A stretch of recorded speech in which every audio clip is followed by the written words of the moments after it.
नमस्कार, मैं हूं सोनिया और आप देख रहे हैं कार्यक्रम आध्यात्मिक ज्ञान चर्चा। तो आइए शुरुआत करते हैं कार्यक्रम की और जानते हैं विचार जगत गुरु तत्वदर्शी संत रामपाल जी महाराज बनाम परम पूज्य संत महामंडलेश्वर स्वामी ज्ञानानंद जी के विचार। महाराज जी, आपका इष्ट देव कौन है?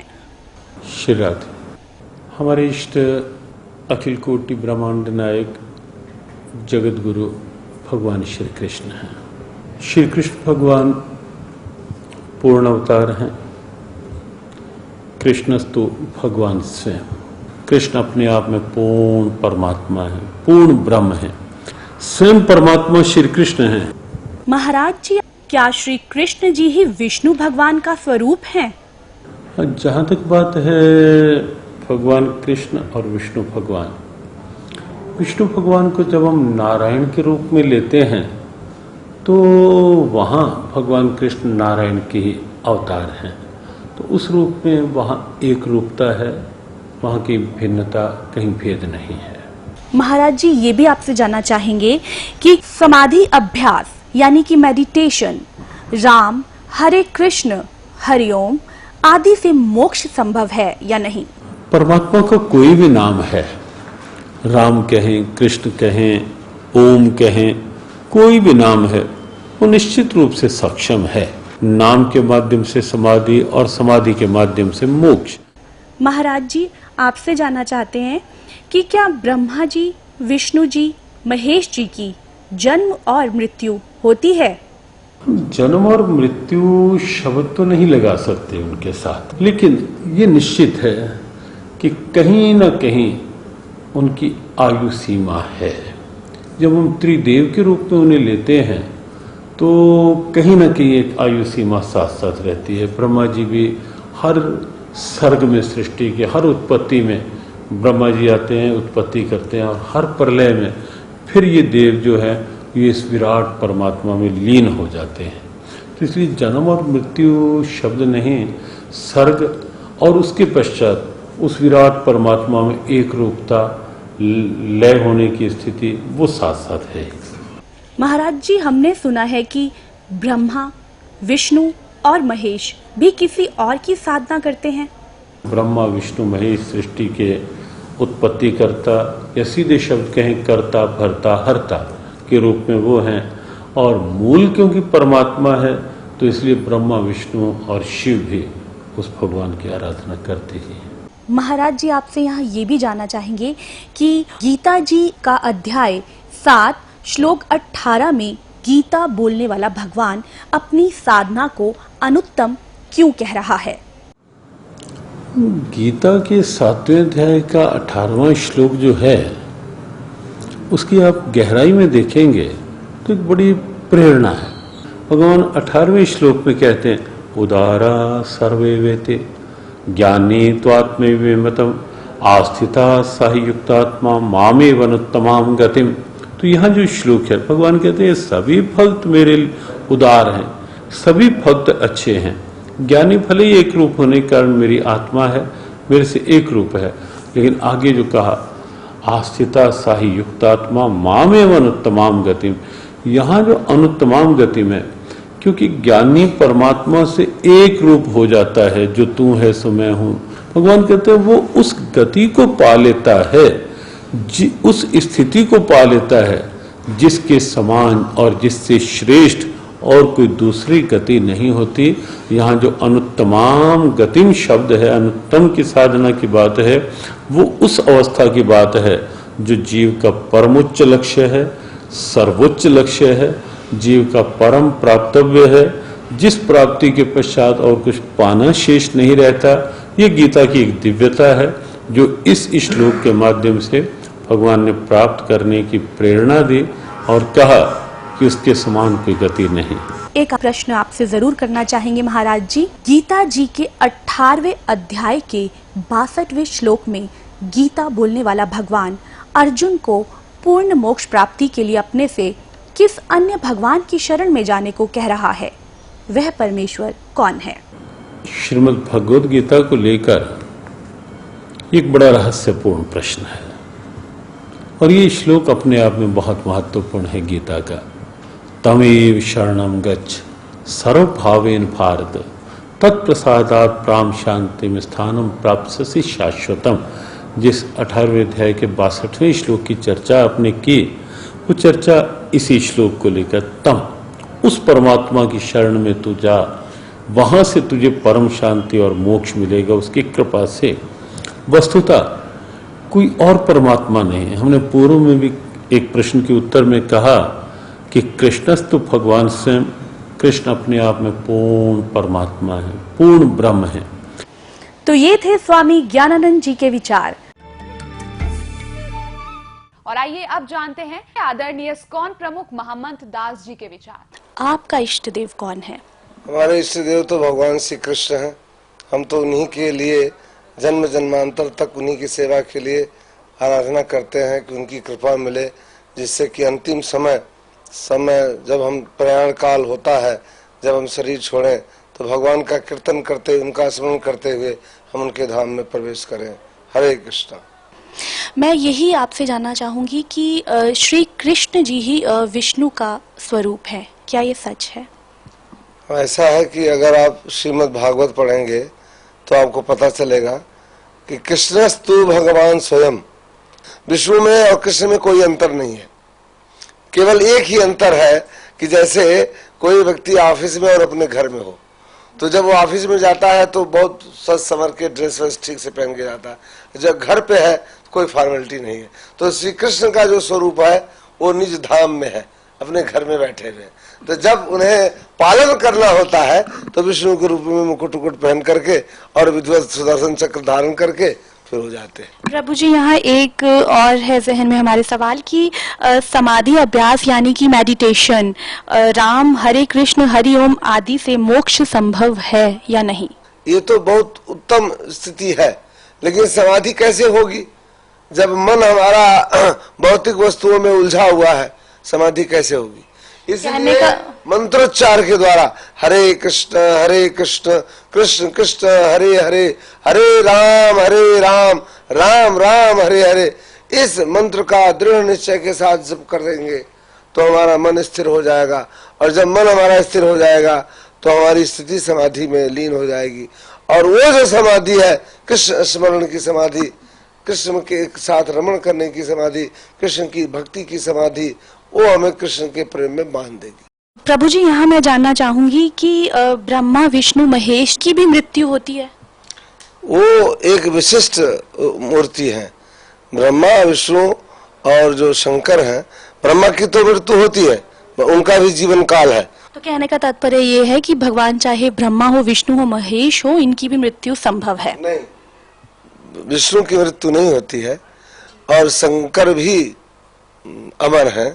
ब्रह्मा, इन तीनों गुणों में जो ब्रह्मा का रिप्रेजेंटेशन है, शास्त्रों के आधार पर यह निश्चित किया गया है कि उनका समय निश्चित है। क्या ब्रह्मा विष्णु महेश भी किसी और इष्ट की साधना करते हैं? देखिए, ये तीनों के तीनों भगवान श्री कृष्ण का ही स्मरण करते हैं। कहा जाता है गीता जी के अध्याय 7 और श्लोक 18 में गीता बोलने वाला भगवान अपनी साधना को अनुत्तम क्यों कह रहा है? यहाँ पर अनुत्तमा गति कहा उन्होंने। इससे पहले के श्लोक में भगवान ने कहा कि चतुर्विधा भजन्ति माम जना सुकृतिचार्जुन आर्थ अर्थार्थी जिज्ञासु ज्ञानी च भरतर सब। 4 प्रकार के लोग मेरी भक्ति करते हैं।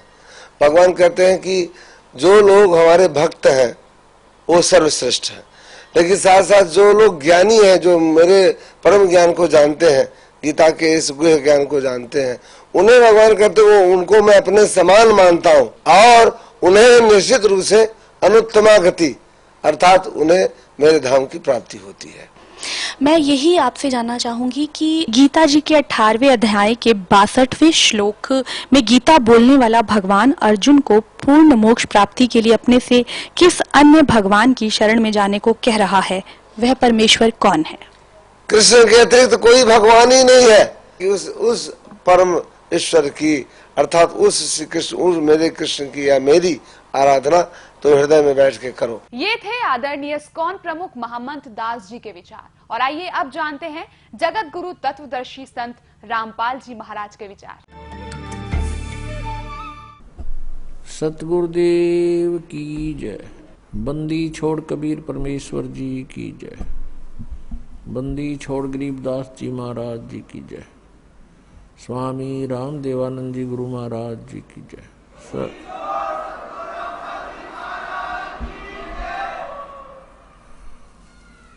गरीब नमो नमो सतपुरुष को नमस्कार। गुरु की नहीं सुर नर मुनिजन साधुमा संतों सर्वस्दी नहीं। सतगुरु साहेब संत सब डंडो तुम प्रणाम। आगे पीछे मध्य हुए तिनको जा कुर्बान। गीता जी के 16वें अध्याय के 23वें श्लोक में लिखा है कि शास्त्र विधि को त्याग कर जो मनमाना आचरण करते हैं उनकी न तो गति होती है, न कोई सुख प्राप्त होता है, न उनकी कोई सिद्धि प्राप्त होती है। यूजलेस। गीता जी अध्याय नंबर 16 के श्लोक 24 में तुरंत कहा है कि इससे तेरे लिए अर्जुन कर्तव्य और अकर्तव्य की व्यवस्था में सदग्रंथ ही प्रमाण है, नथिंग एल्स। किसी की दंत कथा पर मत विश्वास करना। जो अपने सदग्रंथों में लिखा है उसी में वे ऑफ वर्शिप सही है, फाइनल है। अब जैसे ये श्री कृष्ण जी के पुजारी पवित्र हिंदू धर्म में जितने भी पुण्यात्मा हैं, अब गीता जी को सिरोधार्य मानते हैं और नाम जपते हैं हरे राम हरे कृष्ण, राधे राधे श्याम मिला दे, ओम नमः शिवाय, ओम भागवते वासुदेव नमः, एवं नमः। ये पता नहीं कितने मंत्र बना रखे। गीता जी में है कोई मंत्र ऐसा? गीता जी में फाइनल फैसला कर रखे है।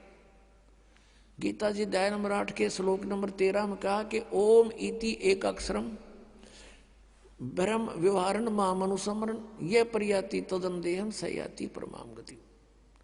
मुझ ब्रह्म का, माम ब्रह्म, मुझ ब्रह्म का केवल ओम इति एक अक्षरम, ये ओम एक अक्षर है, नथिंग एल्स, और कुछ नहीं। उच्चारण करके सिमरण करता हुआ जो अंतिम श्वास तक शरीर छोड़ने तक इसका सिमरण करता हुआ छोड़कर जाता है, यह प्रयाति तदन देहम सयाति परमाम गति, वो परम गति को प्राप्त होता है। ओम से मिलने वाली परम गति, ओम से मिलने वाली श्रेष्ठ गति कौन सी है? ब्रह्म लोक प्राप्ति, क्योंकि ओम ब्रह्म का मंत्र है। गीता जी अध्याय नंबर 7 के श्लोक नंबर 18 में गीता ज्ञानदाता ब्रह्म श्री कृष्ण जी में बोल रहा है। वो कह रहा है कि मेरी गति में ये उदार आत्मा है तो अच्छी, लेकिन ये मेरे वाली घटिया गति में ही आश्रित रहे। ओम से मिलने वाली जो सुविधा है, मोक्ष है, जितना कहते यो तो व्यर्थ है, घटिया है, अनुत्तम है।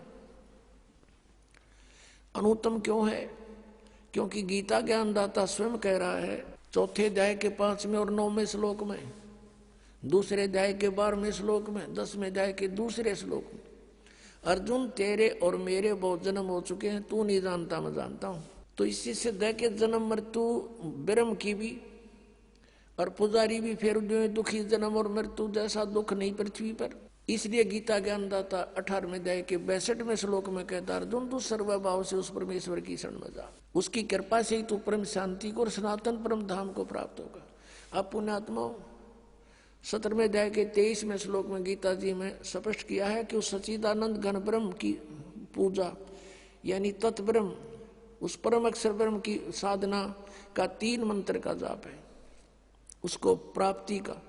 ओम तत्सत, ओम ब्रह्म का सरपुरुष भी कहते हैं इस ब्रह्म को, और तत् अक्षर पुरुष का वो सांकेतिक है, और सत जो है परम अक्षर ब्रह्म का। इनकी मजदूरी करनी है। इन तीनों की साधना से ही परमात्मा प्राप्ति, सतलोक प्राप्ति होगी। ओम और तत् सांकेतिक है, ये दोनों मिलकर 2 अक्षर का सतनाम बनता है।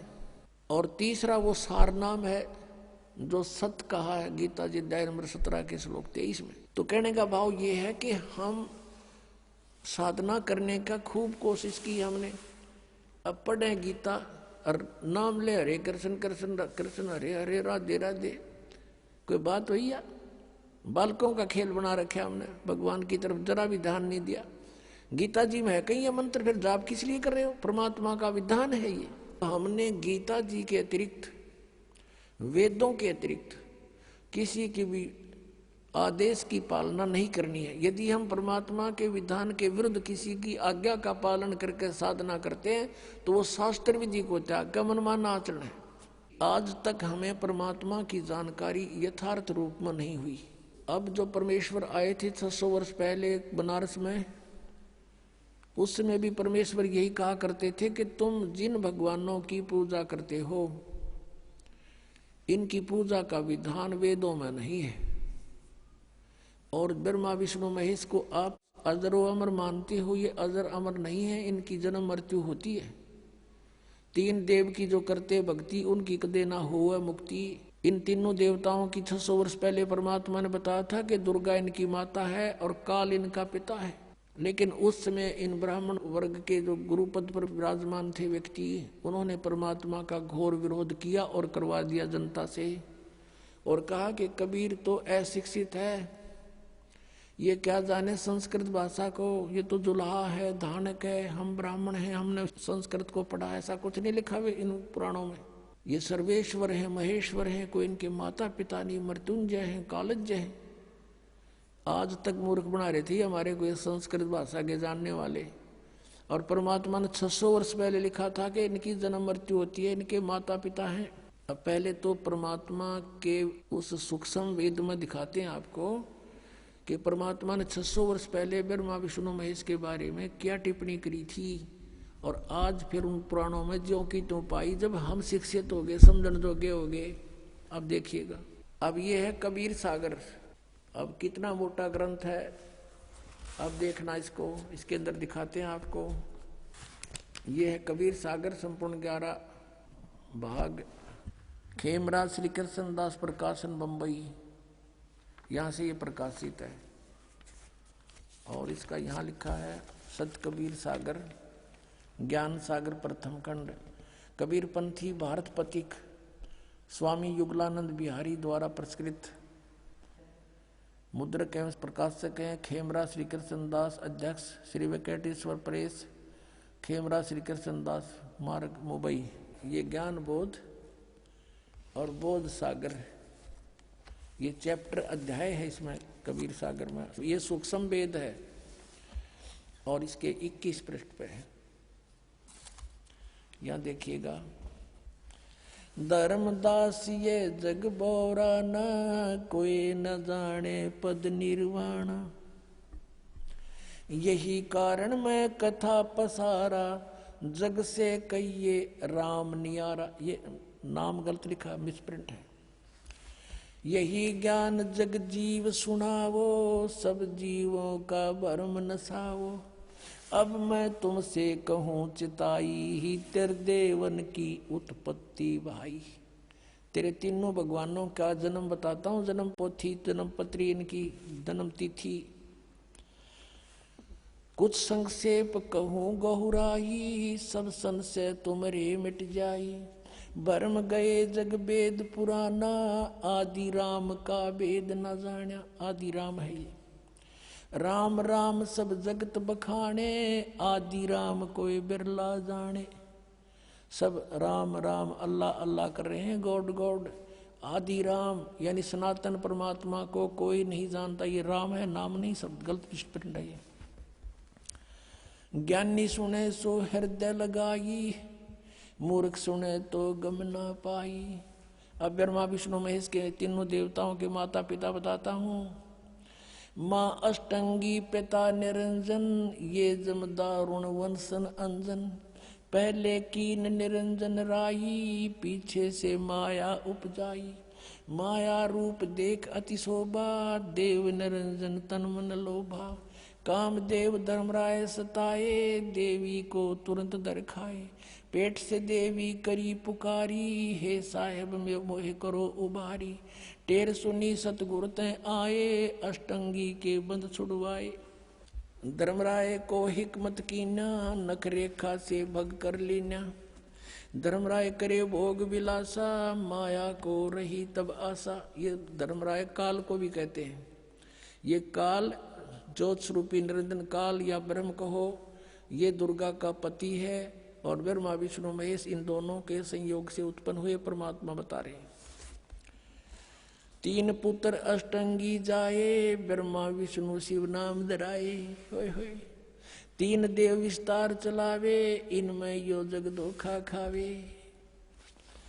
पुरुष गम कैसे कोई पावे, काल निरंजन जग भरमावे। तीन लोक अपने सुत दीन्या, सुन निरंजन बासालीन्या। तीन अपने पुत्रों को तीन लोक, पृथ्वी लोक, स्वर्ग लोक और पाताल लोक दे करके स्वयं वो गुप्त रहता है 21 में अपने ब्रह्मांड के ऊपरले किनारे पर।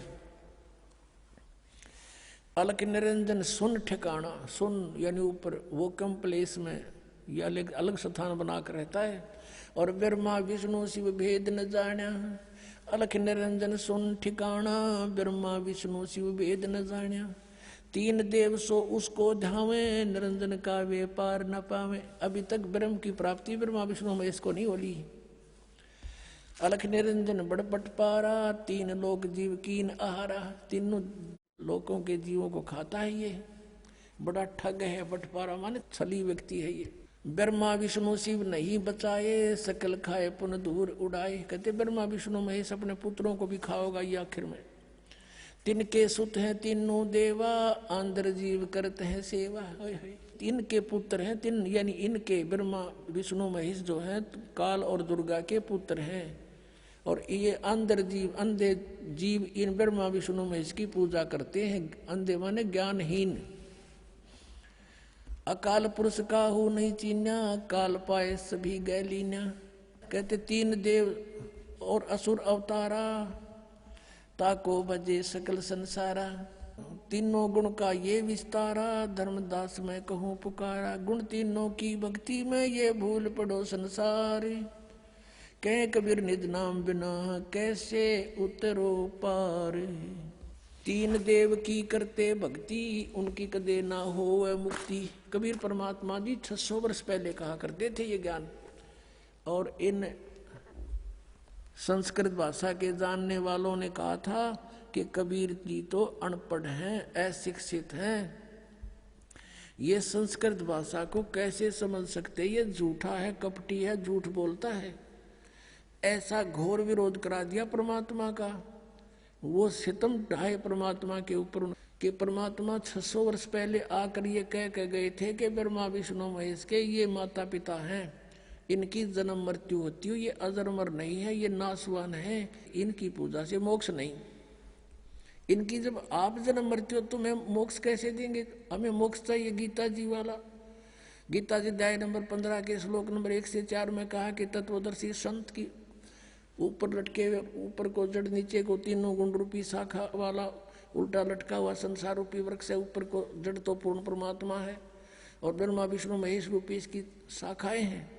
और तत्वदर्शी संत वो होगा जो इसके सभी भाग बता देता है। उसके पश्चात परमेश्वर के उस परम पद की खोज करनी चाहिए, जहां जाने के बाद साधक फिर लौट कर कभी नहीं आते। गीता जी अध्याय नंबर 15 के श्लोक 4 में कहा है। और जिस परमेश्वर ने सब ब्रह्मांडों की रचना की है उसी की भक्ति करो, अन्य की नहीं। अध्याय नंबर 18 के श्लोक नंबर 62 में कहा कि अर्जुन तू सर्वभाव से उस परमेश्वर की शरण में जा, उसकी कृपा से तू परम शांति को और सनातन परम धाम को प्राप्त होगा। अपने आत्माओं, अब ब्रह्मा विष्णु महेश ही नासवान और ब्रह्म गीता ज्ञानदाता ये ब्रह्म है। ये चौथे अध्याय के 5वें 9वें श्लोक में, दूसरे अध्याय के 12वें श्लोक में, 10वें अध्याय के दूसरे श्लोक में कहता है कि तेरे और मेरे बहुत जन्म हो चुके हैं अर्जुन, तू नहीं जानता मैं जानता हूं। तो ये ब्रह्म भी नासवान। अब आपको दिखाते हैं श्री शिव पुराण के अंदर कि ब्रह्मा और विष्णु और शिव जी के कौन है माता पिता। पुण्यात्माओं, यदि ये सदग्रंथ आज भी संस्कृत में होते तो ये दास भी आपके रूबरू नहीं कर सकता है सच्चाई को, भले ही आप शिक्षित हो चुके हो। अब अनुवाद उन्हीं के द्वारा किया हुआ गीता प्रेस गोरखपुर वालों से, और उनमें स्पष्ट लिखा हुआ है। और इनके आज तक समझ में नहीं आई ये कहानी के है। इनके माता पिता लिख रखे और आज तक हमें नहीं बता पाए, क्योंकि कहते हैं मोती मुक्ता दर्शत नाई, ये जगह सब अंदरे, दिखत के तो नैन चश्मे का फेरा मोतिया बंदरे। इनका मोतिया बंद हो रहा था, किसी का मोतिया बंद हो जाए आंखों में, आंखें स्वस्थ दिखाई देती हैं जैसे इसको खूब दिखता होगा, पर उसने दिखता कती नहीं। तो ये दिखे थे विद्वान संस्कृत भाषा बोला करते, हमने सोचा कि महर्षि हैं, इन्हें घोट रखी है पुराण, सारे संस्कृत बोल रहे हैं। आज देखा वेदों और गीता के बारे में इनको कह का पता नहीं था, इन विद्वानों को, मंडलेश्वरों को, महर्षियों को। और परमेश्वर ने आके 600 वर्ष पहले जिसको ये अशिक्षित कहा करते थे कि वो क्या जाने वेदों और सदग्रंथों के और पुराणों के बारे में, संस्कृत भाषा जानता नहीं, परमात्मा ने संस्कृत भाषा की आवश्यकता नहीं, वो सारी भाषाओं को समझते हैं। और उन्होंने जो अपने द्वारा रची हुई सृष्टि और सारा कुछ उसके सामने रचा गया तो वो सब कुछ ठीक बोलेगा। अब देखो शिव पुराण, संक्षिप्त शिव पुराण, गीता प्रेस गोरखपुर से प्रकाशित, संपादक है हनुमान प्रसाद पोदार, प्रकाशक में मुद्रक है गीता प्रेस गोरखपुर, गोविंद भवन कार्यालय कोलकाता का संस्थान। रुद्र संहिता 98 पृष्ठ के बिल्कुल नीचे आते हैं, 5वां अध्याय का यह अंत है, एंड है। अपने पुत्र नारद की यह बात सुनकर लोग पितामह ब्रह्मा वहां इस प्रकार बोले। ये 5वां अध्याय समाप्त हुआ, इसका आगे यहाँ प्रकरण शुरू हो जाता 6 में। ब्रह्मा जी ने कहा, ब्रह्मन अपने पुत्र नारद से कहा, देव श्रोमणे, तुम सदा समस्त जगत के उपकार में लगे रहते हो। तुमने लोगों के हित की कामना से बहुत उत्तम बात पूछी है। जिसमें समस्त चराचर जगत नष्ट हो गया था, सर्वत्र अंधकार ही अंधकार था, कुछ भी नहीं था। उस समय तत् सद ब्रह्म, इस श्रुति में जो सत सुना जाता है एकमात्र वही शेष था। ये 99 पृष्ठ पे पढ़ा पाना। अब 100 पृष्ठ पे आते हैं, ये 100 पृष्ठ पे है, यहाँ नीचे आते हैं। जिस परब्रह्म के विषय में ज्ञान और अज्ञान पूर्ण उक्तियों द्वारा इस प्रकार विकल्प किए जाते हैं। अब ब्रह्मा जी का ज्ञान सुन लो, कुछ ज्ञान, कुछ झूठा कुछ सच्चा, यानी ज्ञान अज्ञान दोनों के विषय जो हमने सुना है वो बता रहा हूँ। उसने कुछ काल के बाद द्वितीय की इच्छा प्रकट की, उसके भीतर एक से अनेक होने के संकल्प उदित हुए। तब उस निराकार परमात्मा ने अपनी लीला शक्ति से अपने लिए मूर्ति की कल्पना की। ये कहे निराकार हो ब्रह्म, और फिर कहते हो मूर्ति बन गया, वो छुपा रहता है। गीता जी अध्याय नंबर 7 के श्लोक 24-25 में ये काल बोल रहा, गीता कहता मैं अपनी योग माया से छुपा रहता हूँ, सबके सामने नहीं आता। तो ये क्या करता, अपने कभी शिव के रूप में, अपने पुत्र के रूप में, कभी किसी को ब्रह्मा के रूप में दर्शन देता है। अब यहाँ ब्रह्मा इसीलिए कह रहा है कि वो तब उस निराकार परमात्मा ने अपनी लीला शक्ति से अपने लिए मूर्ति की कल्पना की, वो आकार में आया, क्या बना, जो मूर्ति रहित परम ब्रह्म है। ये ब्रह्म को परम ब्रह्म बोल रहा है, उसी की मूर्ति भगवान सदाशिव है। युग काल जो है सदाशिव रूप में प्रकट हो गया। अर्वाचीन और प्राचीन विद्वान उन्हीं को ईश्वर कहते हैं। उस समय एकाएक ही रहकर स्वेच्छानुसार विहार करने वाले उन सदाशिव ने अपने विग्रह से स्वयं ही एक स्वरूप भूता शक्ति की सृष्टि की, यानी अपने शरीर से एक स्त्री निकाली। ये न्यू कहना चाह रहा है ब्रह्मा, जबकि आपने सृष्टि रचना के अंदर परमेश्वर के द्वारा बताई यथार्थ ज्ञान सुना हुआ है, वो सच्चाई है। उसका कुछ मिलता जुलता ज्ञान ये दे रहा है। उनके अपने श्रीअंग से वो कभी अलग होने वाली नहीं थी। उस पराशक्ति को प्रधान प्रकृति गुणवती माया बुद्धि तत्व की जननी तथा विकार रहित बताया गया है। दुर्गा को प्रकृति भी कहते हैं, प्रधान भी कहते हैं। अब याद रखना, गीता जी के 14वें अध्याय के अंदर उत्पत्ति बताएंगे जो ब्रह्मा और विष्णु जी की, ये प्रधान और प्रकृति दुर्गा के लिए कहा है। यहाँ देखना, वह शक्ति अंबिका कही गई है, उसी को प्रकृति, सर्वेश्वरी, त्रिदेव जननी, नित्ता और मूल कारण भी कहते हैं। त्रिदेव जननी, ओह, तीनों भगवानों, तीनों देवताओं की, ब्रह्मा विष्णु महेश की माता। परमात्मा ने कहा है, अब मैं तुमसे कहूँ चिताई, त्रिदेवन की उत्पत्ति बाई 600 वर्ष पहले आज से, और यही आज हमारे यानी पुराणों में विद्यमान है।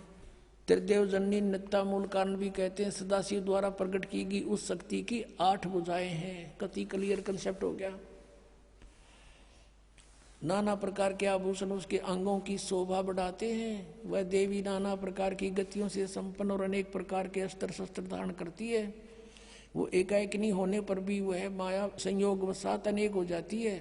जैसे इस दुर्गा ने 3 रूप धारण किए थे, सावित्री, लक्ष्मी और पार्वती का, और समुद्र में छुप गई थी और अलग भी रही थी। ये एक सिद्धि बहुचोल्य धारा एक सिद्धि होती है।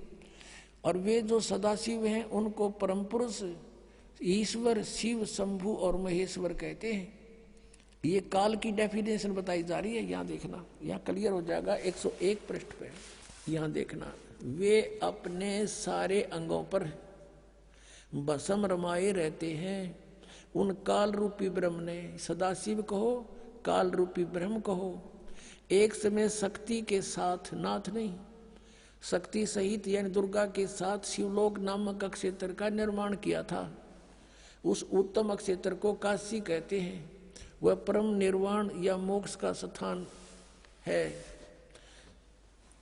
जो सबके ऊपर विराजमान है। वे प्रिय और प्रियतम शक्ति और शिव जो परमानंद स्वरूप है उस मनोरम क्षेत्र में नित्य निवास करते हैं। शक्ति और शिव यानी काल और दुर्गा, यो सदाशिव काल, काल रूपी ब्रह्म और दुर्गा शक्ति। काशीपुरी परमानंद स्वरूपणी है। मुने शिव और शिवा ने, काल रूपी ब्रह्म और दुर्गा ने प्रलय काल में भी कभी उस क्षेत्र को अपने सानिध्य से मुक्त नहीं किया है। देव से एक समय उस आनंद वन में रमण करते हुए शिवा और शिव के मन में यह इच्छा हुई कि कोई बालक बच्चा पैदा करें।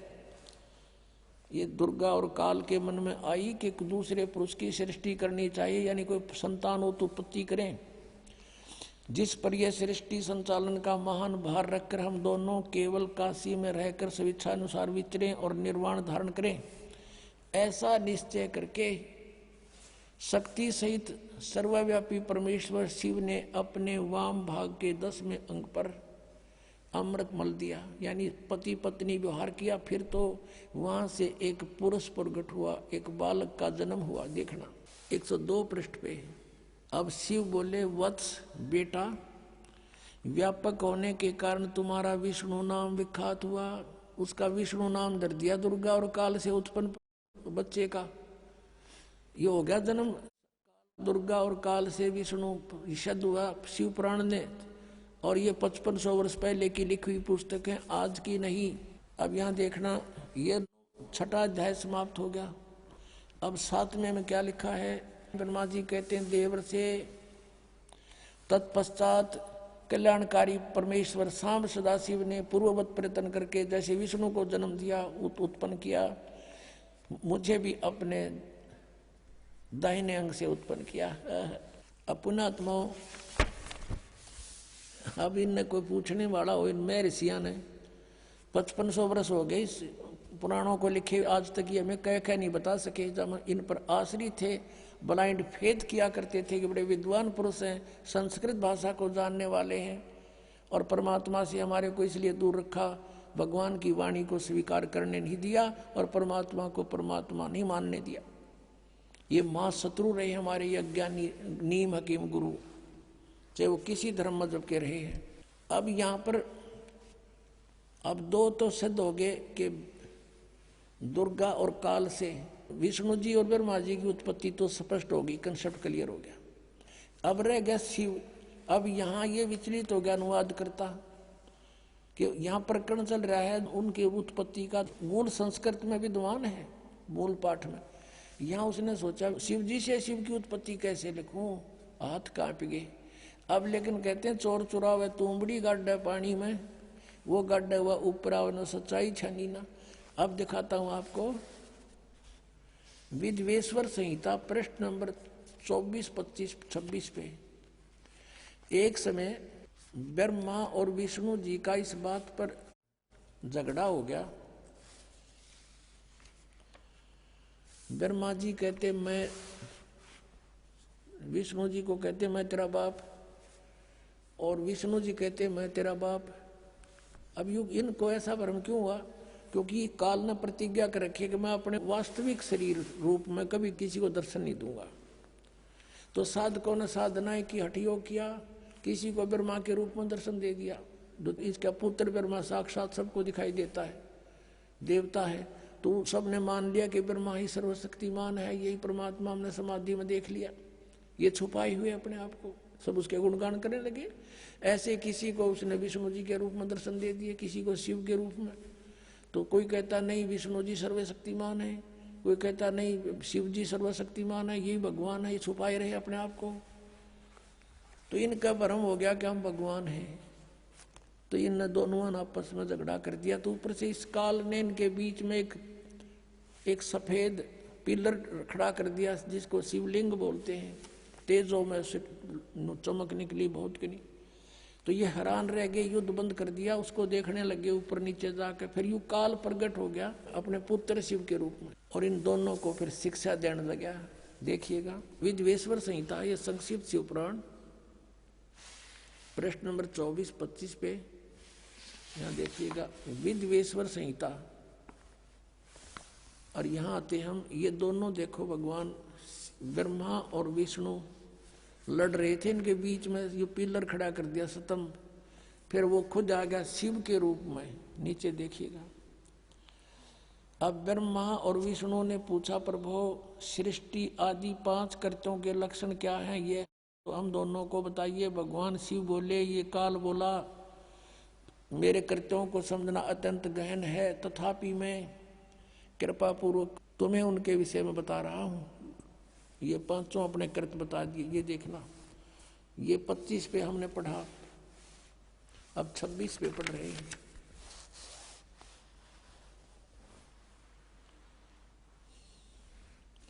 पुत्रों, अब ये काल कहता है ब्रह्मा और विष्णु जी को, पुत्रों तुम दोनों ने तपस्या करके प्रसन्न हुए मुझ परमेश्वर से सृष्टि और सतीथि नामक 2 कृत्य प्राप्त किए हैं।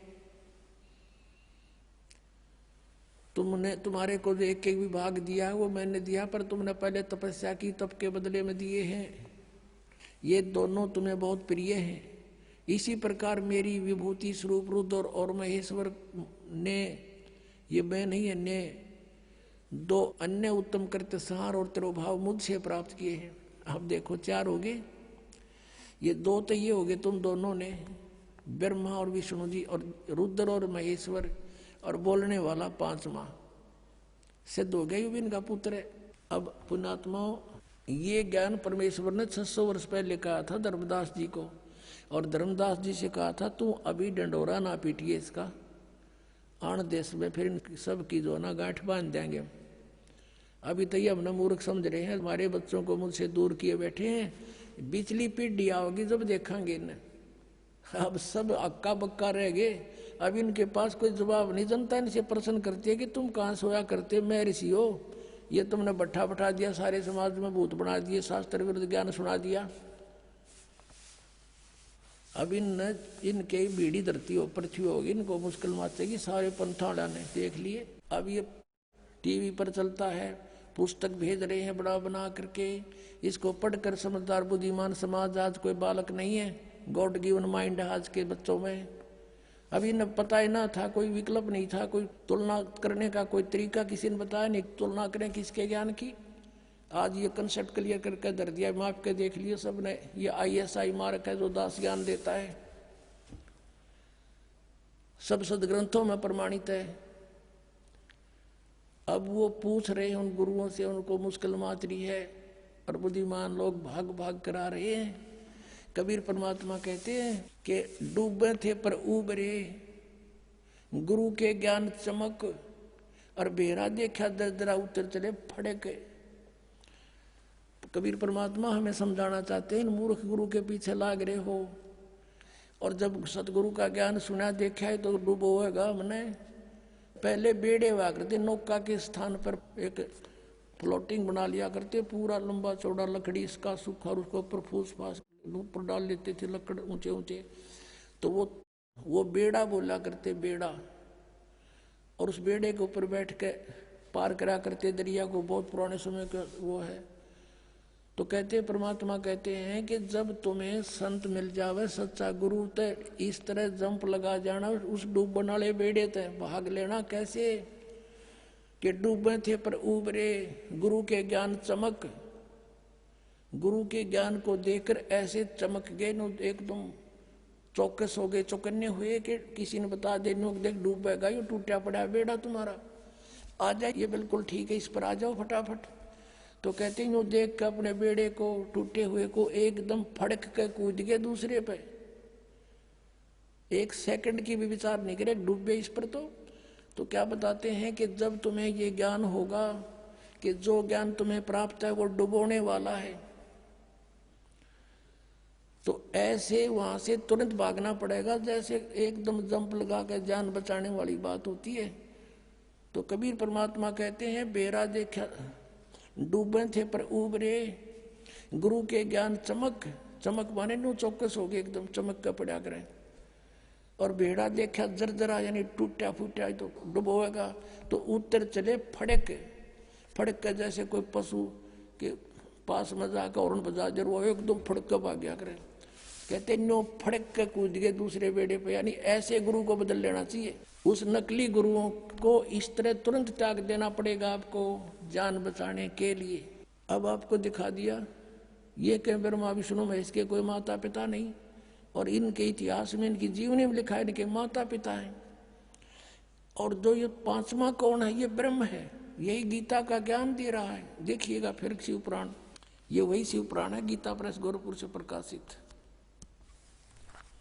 अब हम उसको पढ़ रहे हैं, 26 पृष्ठ पे आप पढ़ रहे हो, विद्वेश्वर संहिता। ये अब हम यहाँ आगे थे पढ़ते पढ़ते कि पुत्रों तुम दोनों ने तपस्या करके प्रसन्न हुए मुझ परमेश्वर से सृष्टि और सतीथि नामक 2 कृत प्राप्त किए हैं।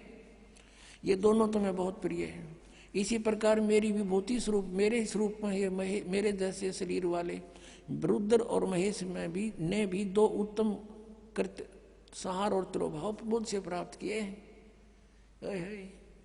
तो इसका मतलब हो गया ये पांचवा कौन है, ये ब्रह्म है, काल है, काल रूपी ब्रह्म है। ये यहाँ ये क्या कहता है कि मैंने पूर्व काल में अपने स्वरूप भूत मंत्र का उपदेश किया है, जो ओंकार के रूप में प्रसिद्ध है। वही महामंगलकारी मंत्र है। सबसे पहले मेरे मुख से ओंकार ओम प्रकट हुआ, जो मेरे स्वरूप का बोध कराने वाला है। ओंकार वाचक है, मैं वाच्य हूँ। ये मंत्र मेरा स्वरूप ही है। प्रतिदिन ओंकार का निरंतर स्मरण करने से मेरा ही सदा सिमरण होता है। तो ओम का जाप ब्रह्म का है, काल का है। मेरे उत्तरवर्ती मुख से अकार का, पश्चिम मुख से उकार का, दक्षिण मुख से मकार का, पूर्ववर्ती मुख से बिंदु का तथा मध्यवर्ती मुख से नाद का प्राकट्य हुआ है। यानी 5 अवय हैं इसमें, अकार, उकार और मकार और बिंदु और नाद। इन 5 से मिलकर ये ओम बना है। प्रणव, प्रणव बोलते हैं इसको, प्रणव। इस प्रकार 5 अवयों से, 5 अंगों से युक्त ओंकार का विस्तार हुआ। इन सभी अवयों से एकीभूत होकर यह प्रणव ओम नामक एक अक्षर हो गया। ओम इति एकाक्षरम ब्रह्म विहारण मामनुसमरण यह प्रयाति तदन्देहम स याति परमाम गतिम। गीता जी के अध्याय नंबर 8 के श्लोक 13 में गीता का ज्ञान ये ब्रह्म ही दे रहा है। इति सिद्धम, वो कह रहा मेरा एक ओम अक्षर है, नथिंग एल्स। और यहाँ जो इन्होंने नकलियान बना रखा है ना, ओम नमः शिवाय, ये 5 अक्षर का मंत्र है। ये ओम नमः शिवाय कोई मंत्र नहीं है मूल पाठ में। ये अनुवाद करता कि अपनी अड़ंगा अड़ाया हुआ है, इसलिए ये गोट लिया ओम नमः शिवाय, ओम नमः शिवाय। अरे तो सीधा ओम मंत्र बता रहा, क्या नथिंग एल्स। अपने आत्मा एक तो ये सद हो गया कि गीता जी का ज्ञान ये काल रूपी ब्रह्म ही बोल रहा था। ये यहाँ भी कह रहा है मेरा ओम मंत्र है। ये ब्रह्मा विष्णु महेश का पिता है, दुर्गा इनकी माता, इति सिद्धम। और ये तीनों नासवान है, ये दिखाते हैं आपको। जन्म है तो मृत्यु भी होगी इनकी। श्री देवी पुराण देखिए, गीता प्रेस गोरखपुर से प्रकाशित। संपादक है हनुमान प्रसाद पोदार चिमनलाल गोस्वामी। ये गीता प्रेस गोरखपुर से प्रकाशित है। अब देखिएगा इसके 123 पृष्ठ पे, तीसरा स्कंद। अब भगवान विष्णु अपनी माता दुर्गा की स्तुति करते हुए बोले, तुम शुद्ध स्वरूपा हो, ये सारा संसार तुम्हीं से उद्भासित हो रहा है। मैं ब्रह्मा और शंकर हम सभी तुम्हारी कृपा से विद्यमान हैं। हमारा आविर्भाव यानी जन्म और तिरोभाव माने मृत्यु हुआ करता है। हमारा तो जन्म और मृत्यु होता है, केवल तुम ही नित हो, जगत जननी हो, प्रकृति और सनातनी देवी हो। भगवान शंकर बोले, देवी यदि माँ बाग विष्णु तुम्ही से प्रकट हुए हैं तो उनके बाद उत्पन्न होने वाले ब्रह्मा भी तुम्हारे ही बालक हुए।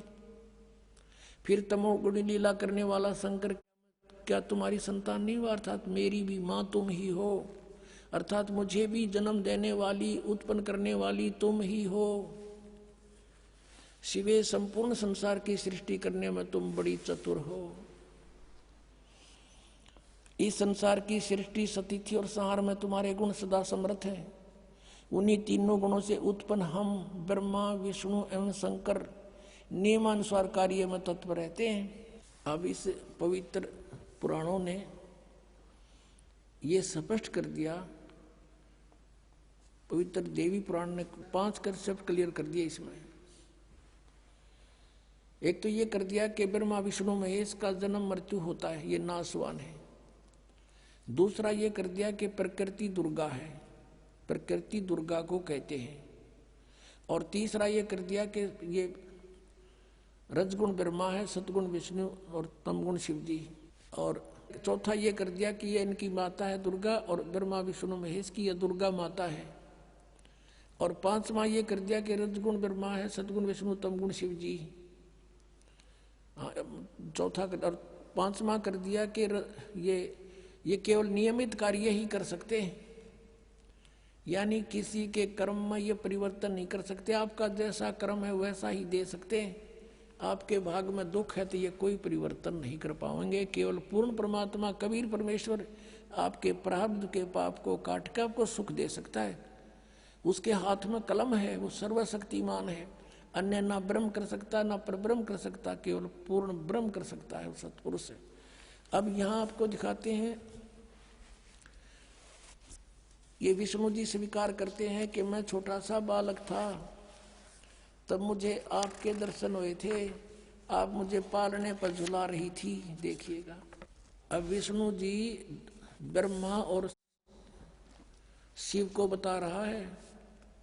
ये वही तीसरा स्कंद है, पृष्ठ 120 पर पढ़ रहे हैं, पहले 123 पे पढ़ा था।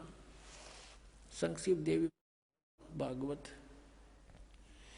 अब विष्णु जी कह रहे हैं ये वे ही दिवांगना हैं, ये वही देवी हैं जिनके प्रलय वर्ण में, यानी जब जल ही जल था, सारा पानी ही पानी था, मुझे दर्शन हुए थे। उस समय मैं बालक रूप में था। विष्णु जी बता रहे हैं मेरा याद आ गया, माँ देखी थी मैंने कभी, और मुझे पालने में झुला रही थी। वट वृक्ष के पत्थर पर एक सुदृढ़ सैया बिछी थी, उस पर लेट कर मैं पैर के अंगूठों को अपने कमल जैसे मुख में लेकर चूस रहा था।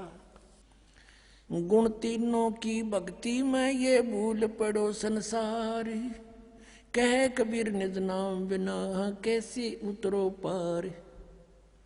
तीन देव की जो करते भक्ति, उनकी कदे ना हो मुक्ति। उसी समय कहा करते बड़े मंडप में, और वो ब्राह्मण गुरु नकली महर्षि कहा करते झूठा है, देखो क्या कह रहा, मारो डले मारो पत्थर। अब सब पीछे लगा देते, भगवान के परमात्मा आ जाते शब्द गाते हुए। उलाना आता फिर नीरू नीमा के पास, छोटी सी उम्र में लग गए थे वो छेड़ने उनको। 5 साल की उम्र में उनके छक्के छुड़ा दिए थे परमात्मा ने। उनकी उम्र तो है नहीं, वैसे शरीर आए थे, बालक रूप धारण किया था। एक लीला करते हैं उनके नियम में, वेदों में ऐसा प्रमाण है कि वो ऐसा करता है, शिशु रूप धारण करके आते हैं। और उस समय उनकी परवरिश की लीला कुंवारी गायों से होती है परमात्मा की। और 600 साल पहले ये लीला भगवान करके जा रहे हैं, जो आज वेद गवाही दे रहे हैं। तो who is God? Kabir is God. तीन देव की करते भक्ति, उनकी कदे ना हो मुक्ति। कबीर परमात्मा जी 600 वर्ष पहले कहा करते थे ये ज्ञान। और इन संस्कृत भाषा के जानने वालों ने कहा था कि कबीर जी तो अनपढ़ हैं, अशिक्षित हैं, ये संस्कृत भाषा को कैसे समझ सकते, ये झूठा है, कपटी है, झूठ बोलता है। ऐसा घोर विरोध करा दिया परमात्मा का। वो सितम ढाए परमात्मा के ऊपर कि परमात्मा 600 वर्ष पहले आकर ये कह के गए थे कि ब्रह्मा विष्णु महेश के ये माता पिता हैं, इनकी जन्म मृत्यु होती हो, ये अजरमर नहीं है, ये नासवान है, इनकी पूजा से मोक्ष नहीं।